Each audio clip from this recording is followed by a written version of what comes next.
नमस्कार, स्वागत है आपका इंडिया न्यूज देख रहे हैं आप। मैं हूं आपके साथ पराग गुप्ता। बड़ी खबर का रुख करेंगे विधानसभा उपचुनाव के रण से जुड़ी हुई बड़ी और अहम जानकारी। सबसे पहले आपको बता दें, आज बड़ा दिन है राजस्थान के लिए। 3 सीटों के लिए वोटिंग चल रही है। उपचुनाव राजस्थान में आज हो रहे हैं। 3 सीटों पर कोरोना गाइडलाइन का खास ख्याल रखा जा रहा है। बिना मास्क मतदान केंद्र पर किसी भी वोटर को प्रवेश नहीं दिया जा रहा। सभी मतदान केंद्रों को सैनिटाइज किया गया है। सोशल डिस्टेंसिंग का पालन किया जा रहा है।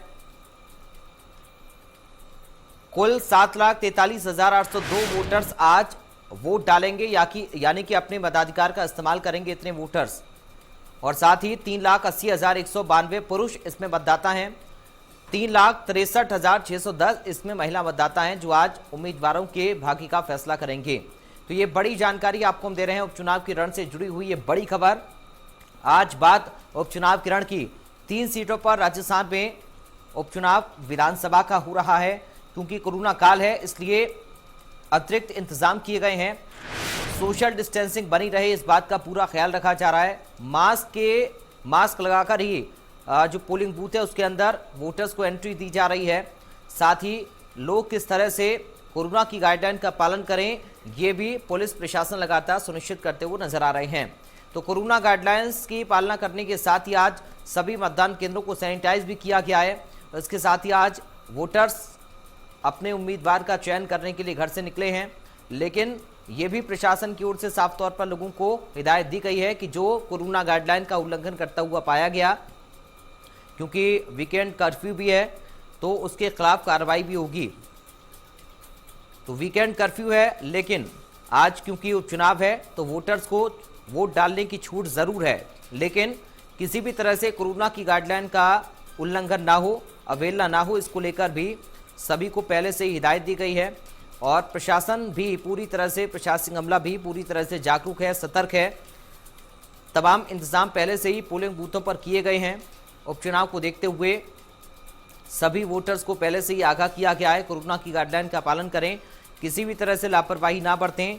क्योंकि कोरोना के केस लगातार बढ़ते जा रहे हैं और ऐसे में इस चेन को तोड़ने के लिए सबसे ज़्यादा ज़रूरी है कि हमें सावधान रहना होगा और संक्रमण से दूरी बनाए रखने के लिए जो कोरोना की गाइडलाइन है उनका पालन करना जरूरी है। तो ये बड़ी और अहम जानकारी आपको दे रहे हैं। प्रदेश में आज 3 सीटों पर विधानसभा का ये उपचुनाव पूरा है और अलग अलग पोलिंग बूथों की तस्वीरें लगातार अपने संवाददाताओं के जरिए इंडिया न्यूज आप तक पहुंचा रहा है। किस तरह से व्यवस्थाएं हैं, तैयारियां हैं, इंतजाम किस तरह से किए गए हैं, ये हम आपको लगातार बता रहे हैं तस्वीरों के माध्यम से।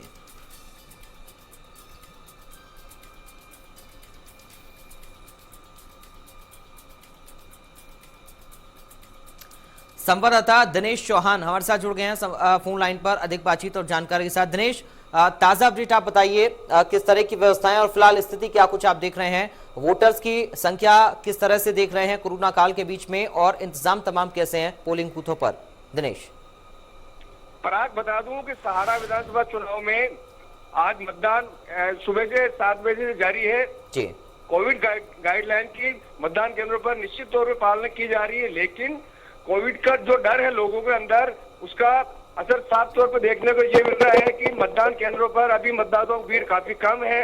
हमने आज गंगापुर के 5 से 6 मतदान केंद्रों का सुबह से अब तक जायजा लिया है, जहाँ पे महिलाओं और पुरुषों की संख्या काफी कम है। लेकिन निर्वाचन आयोग के निर्देशानुसार प्रशासन ने यहाँ पर कोविड की जो निर्देश है उनकी पालना की, सोशल डिस्टेंस के लिए गोले बनाए हैं। मतदान केंद्रों पर मास्क और सैनिटाइज की व्यवस्था की गई है। यहाँ तक कि मतदान केंद्रों पर जिस तरह से पिछले दिनों में कोरोना संक्रमितों की संख्या बढ़ी है, तो वहाँ पे पीपीई किट तक की भी निर्वाचन आयोग ने व्यवस्था की है। जी पराग। बिल्कुल। और क्योंकि आप जो बता रहे हैं कोरोना काल, देखिए दिनेश, है और सबको इस बात का डर है कि कहीं संक्रमण उन्हें ना जकड़ ले, तो जाहिर तौर पर लोगों में कहीं ना कहीं इस बात का भय और डर जरूर है कि हम जाएं बाहर निकलकर तो संक्रमण की चेन को हम ना तोड़ पाएं। ये एक बड़ी जिम्मेदारी लोगों के ऊपर भी है। प्रशासनिक व्यवस्था चाक चौबंद रहे, ये एक बड़ी जिम्मेदारी है। आप लगातार दिनेश नजर बनाए रखिएगा, आपसे आगे भी हम अपडेट लेते रहेंगे। फिलहाल के लिए आपका बहुत शुक्रिया तमाम जानकारी और बातचीत के लिए। तो ये लगातार तस्वीरें हम आपको दिखा रहे हैं। सहाड़ा से हमारे साथ दिनेश चौहान भी जुड़े थे, संवाददाता, जिन्होंने जानकारी पहुंचाई है। तमाम इंतजाम प्रशासनिक तौर पर तो किए गए हैं, लेकिन लोगों में कहीं ना कहीं भय और